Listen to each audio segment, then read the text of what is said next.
Okay, good afternoon, everyone. My name is Elon Levy. I'm a spokesman here for the Israeli government at the Prime Minister's office. Thank you very much for joining us for this daily briefing. We'll start with a brief update and then move on to Q&A. I'm sure many of you have questions. First of all, the Palestinian Islamic Jihad strike on the Al-Ahli Hospital in Gaza is an unspeakable tragedy. Our sympathies are, of course, with the victims. Hamas and PIJ rockets regularly misfire and maim and injure Palestinians inside the Gaza Strip. That's nothing new.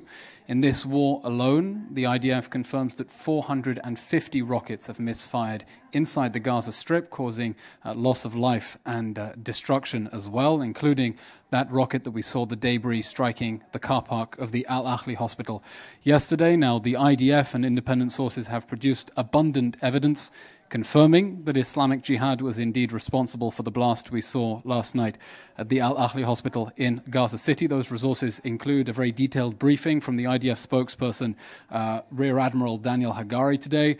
We also declassified signals intelligence, a recording of a phone call between Hamas terrorists discussing the failed launch from a cemetery behind a hospital. We also have a visual analysis following the Israeli Air Force's investigation of the event. There is no evidence, none at all, of any sort of impact crater at the site that one would expect from Air Force munitions. We also have a map showing the various failed launches inside the Gaza Strip just over the last 12 days. As I said, 450 of them. An aerial image mapping IDF radar footage showing the trajectory of the rockets that were fired from the Gaza Strip at 6:59 last night and the hospital in the path. And just in the last few minutes, the IDF has released images from our own aerial footage showing the damage from the failed rocket launch at the car park of the Al-Ahli Hospital, showing quite clearly there is no crater that one would expect from any sort of military strike. The buildings around the car park are clearly not damaged in the way that they were initially reported with the hasty reportings yesterday. The evidence is unequivocal. If anyone is missing any of the evidence, which is all over the internet, the IDF has made freely available, please do feel free to reach out to the Prime Minister's office. As far as we're concerned, this is not a murder mystery. It is indeed case closed. This was an Islamic Jihad rocket that misfired inside the Gaza Strip and not an Israeli airstrike. As British Foreign Secretary James Cleverly has said last night, too many people jumped to conclusions around the tragic loss of life at the Al-Ahli Hospital. Getting this wrong would put even more lives at risk. Wait for the facts, report them clearly and accurately. Pointing fingers prematurely only fuels regional instability, and I think that is a salutary warning for our very strong ally, the British Foreign Secretary James Cleverly. Moving to President Biden's visit today, we are, of course, immensely grateful to the President of the United States, our greatest friend and ally, for visiting Israel while it is at war.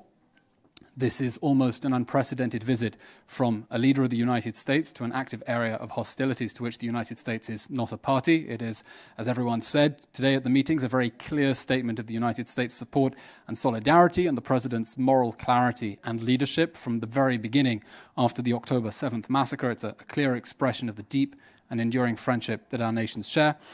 Importantly, this support, which has been both moral, diplomatic, material, reflects the overwhelming will of the American people and our great allies' determination to help us in our right, the exercise of our right to self-defense in the wake of the horrific October 7th massacre, the death toll now standing at over 1,400 Israelis, over 4,000 people injured, and around 200 currently hostage inside the Gaza Strip. And it's very important that coverage not forget that this is indeed one of the world's greatest hostage crises that we've ever seen. That brings us to the end of our update, and we'll now take any questions. Please do raise your hand in the Zoom or submit questions, and we'll take them now.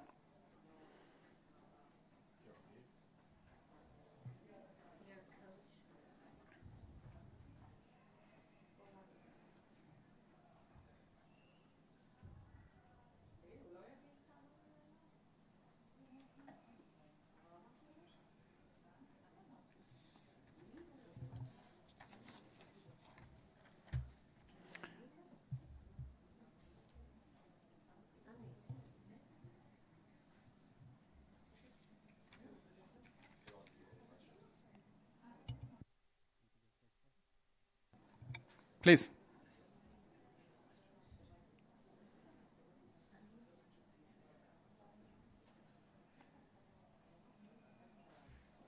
Please, Nathan, if we can have the first question, please.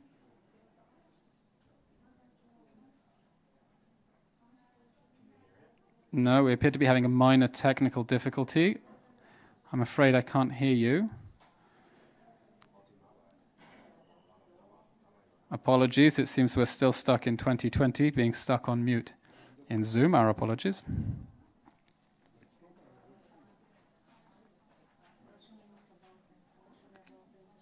Perhaps we have any written questions until we're able to sort out the technical issues. We know everyone's time is precious.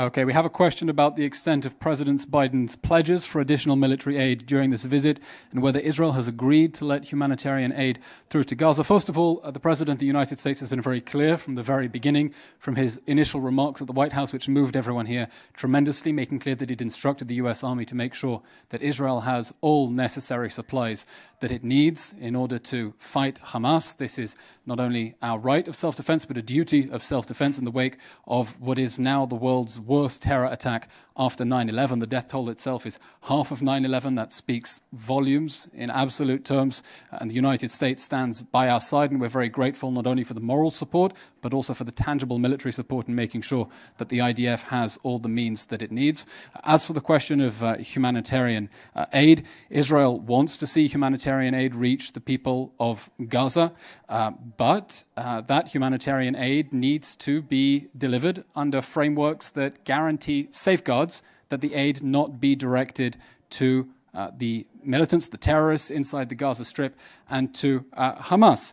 This is Israel's right under international law to the extent that humanitarian aid is facilitated, that it not be requisitioned by the enemy. As we saw just the other day when UNRWA, a UN agency, the UN Palestinian Refugee Agency, tweeted, before hastily deleting it, that Hamas had in fact stolen fuel and medicine from UNRWA's own stockpiles inside the Gaza Strip. Now, those 24,000 litres of fuel would have been enough to power Gaza's desalination plants for 6 days. It is shocking and atrocious that Hamas terrorists have been stealing resources from the United Nations, and Israel expects and deserves and has every right under international law to safeguards to make sure that any humanitarian aid reaches the people it is supposed to reach and that it not reach the militants, the terrorists. And Israel has been very clear. We have been working since the start of the war with our international partners to create humanitarian frameworks in the south of the Gaza Strip so that those Palestinian residents in the north who heed Israel's warning to temporarily evacuate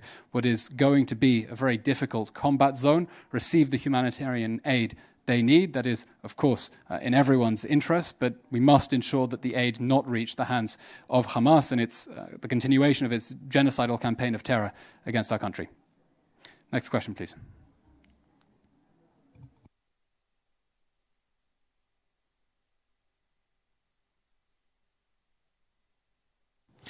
We have a question: to what extent is Israel willing to allow non-combatants to leave Gaza? First of all, it's important to understand that there is one civilian crossing between the Gaza Strip and Israel, and it no longer exists. On the morning of October 7th, at the start of the October 7th massacre, Hamas terrorists forced their way into the Erez crossing, which Israel had built at enormous expense in order to allow people in and out of the Gaza Strip every day. Tens of thousands of Palestinian workers had been leaving the Gaza Strip to come and work in Israel. That crossing has been completely destroyed. COGAT, the coordinator of government activities in the territories, has made footage of the destruction and the massacre inside the Erez crossing available for everyone to see. It's there on their social media. You can reach out to their spokesperson too. The only crossing between Israel and the Gaza Strip does not exist anymore. That is not an option. As for Rafah, I can tell you with absolute certainty that the other night, the modalities, the arrangements were in place for foreign nationals to leave the Gaza Strip in full coordination, and that it was in fact Hamas that prevented these foreign nationals from leaving the Gaza Strip, effectively therefore using foreign nationals as hostages inside the Gaza Strip, in addition to the 200 innocent men, women, children who are also being held hostage by Hamas and Palestinian Islamic Jihad inside the Gaza Strip. Next question.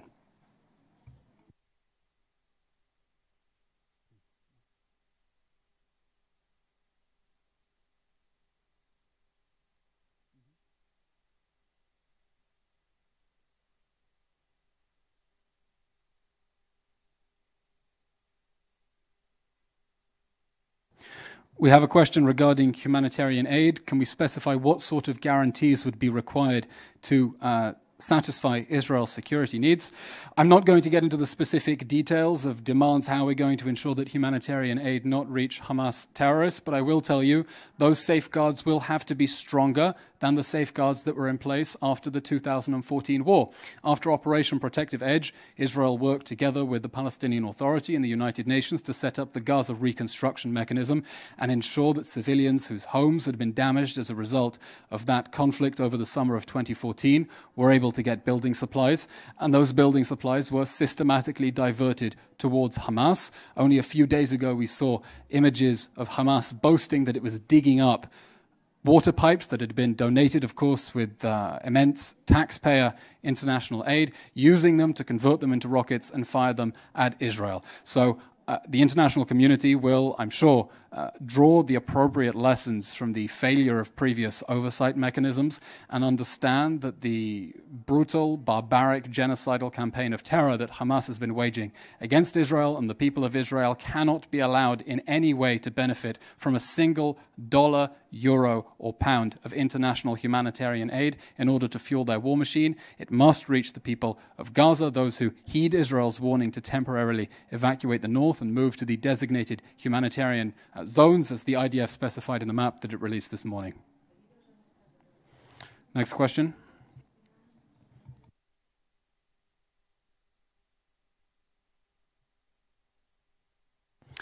We have a question about the death toll at the Gaza Hospital blast. Look, I will say one thing.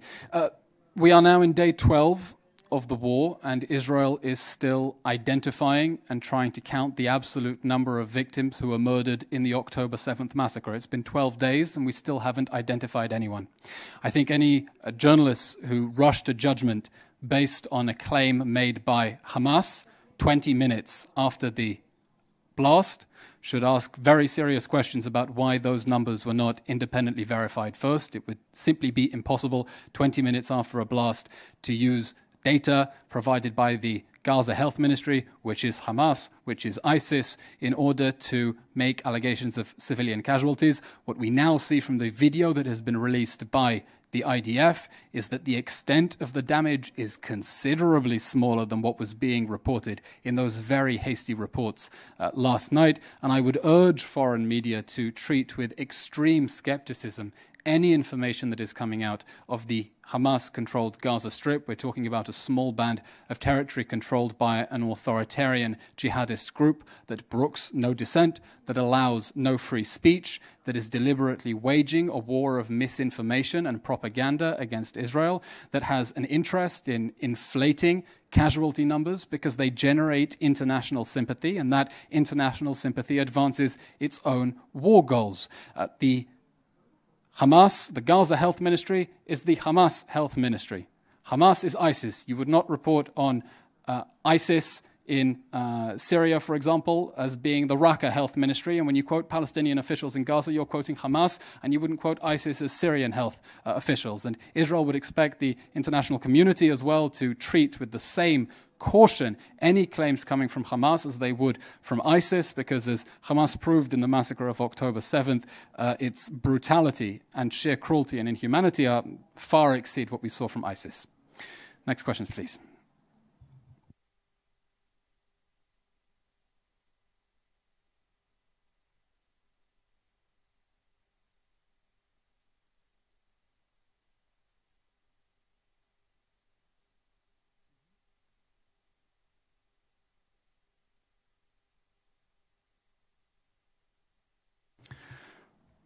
We have a question about Secretary of State Blinken saying one of the purposes of the president's visit is to receive a comprehensive brief of Israel's war aims.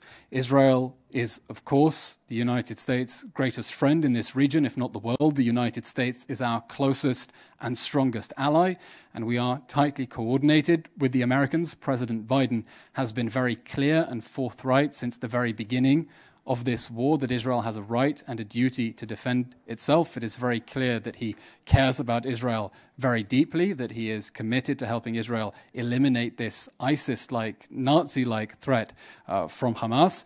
And Israel looks forward to continuing to work with the United States in order to advance that aim as we enter what, as Prime Minister Netanyahu said, is going to be a long and hard slog ahead.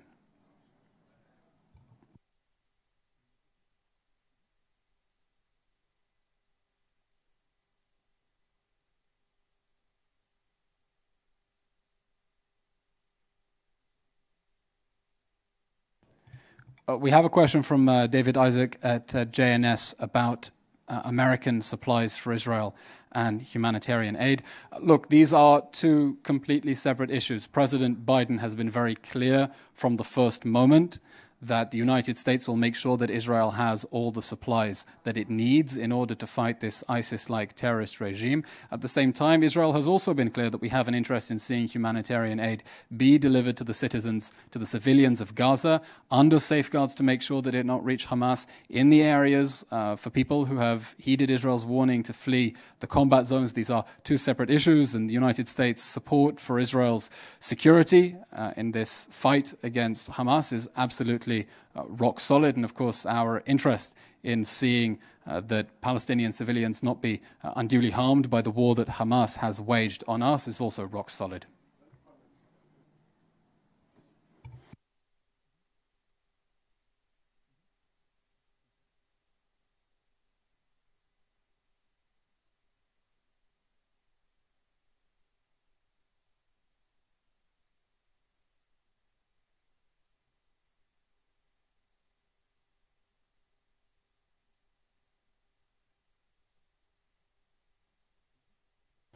We have a question about the number of Argentinian casualties in the October 7th massacre. The October 7th massacre was, as we said, a crime against humanity, not only because of its barbarity, but because of the sheer number of foreign nationals who were affected. We're talking about nationals of over foreign states who were either murdered, abducted, or injured. The latest figures that we have from the police are that 17 Argentinian civilians were murdered, 8 are missing. For further details, we would advise you to refer to the Ministry of Foreign Affairs.